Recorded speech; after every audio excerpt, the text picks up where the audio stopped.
آپ سے گزارش ہے ای طب چینل کو سبسکرائب کر لیں اور بیل آئیکن کے بٹن کو دبا دیں تاکہ ہماری ہر آنے والی ویڈیوز آپ تک پہنچ پائے۔ السلام علیکم، میں ہوں آپ کے ساتھ حکیم سید اسلم شاہ۔ ناظرین، آج کی ویڈیو میں آلو بخارے کے چند فوائد آپ کے لیے ہیں۔ آلو بخارا کھانے میں بہت مزیدار لگتا ہے اور اسے مختلف کھانوں میں ذائقے کے لیے بھی استعمال کیا جاتا ہے اور صحت کے لیے بے حد مفید ہے۔ جی ناظرین، عربی میں اجاس اور فارسی میں آلو بخارا کہتے ہیں۔ اس کا مزاج دوسرے درجے میں سرد تر ہے۔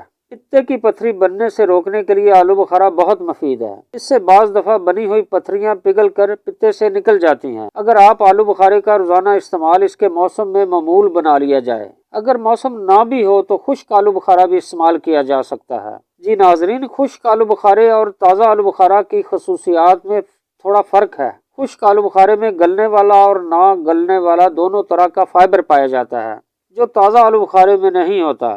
خشک آلو بخارے میں چینی کی ایک مقدار سوربیٹول پائی جاتی ہے، جس کی وجہ سے ہمارے معدے اور چھوٹی آنت میں مفید بیکٹیریا کی تعداد بڑھ جاتی ہے اور اس کے استعمال سے معدے اور آنتوں میں اینٹی آکسیڈنٹ کی تعداد بڑھنے لگتی ہے اور بڑی آنت میں موجود سوزش والے بیکٹیریا کم ہونے لگتے ہیں اور ہم آنت کے کینسر سے محفوظ رہتے ہیں۔ جی ناظرین، آلو بخارا طبیعت کو نرم کرتا ہے اور پیاس کو تسکین دیتا ہے، خون کے جوش کو کم کرتا ہے، اس لیے بلڈ پریشر کے مریضوں کو فائدہ مند ہے۔ آلو بخارا مسکن، صفرا اور ملین ہے۔ قے متلی میں آلو بخارے کا استعمال بے حد مفید ہے اور زخموں کو جلد ٹھیک کر دیتا ہے۔ آلو بخارا کی چٹنی بھی تیار کی جاتی ہے جو ہاضمِ غذا اور لذیذ ہوتی ہے۔ اس چٹنی کے بنانے کی ترکیب کچھ یوں ہے: آلو بخارا خشک آدھا کلو، چینی 1 کلو، کشمش 1 پاؤ، چھوہارے 1 پاؤ، تازہ پودینہ کے پتے 1 پاؤ، چھوٹی الائچی 20 گرام، کالی مرچ 20 گرام،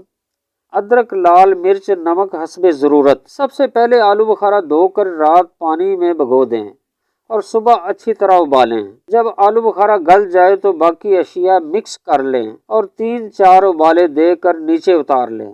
ٹھنڈا ہونے پر چمچہ کی مدد سے اچھی طرح ہلائیں۔ جی ناظرین، مزیدار چٹنی آپ کی تیار ہے۔ خود بھی کھائیں اور مہمانوں کو بھی کھلائیں۔ ناظرین، دعاؤں میں یاد رکھیے گا۔ اجازت چاہوں گا۔ اللہ نگہبان۔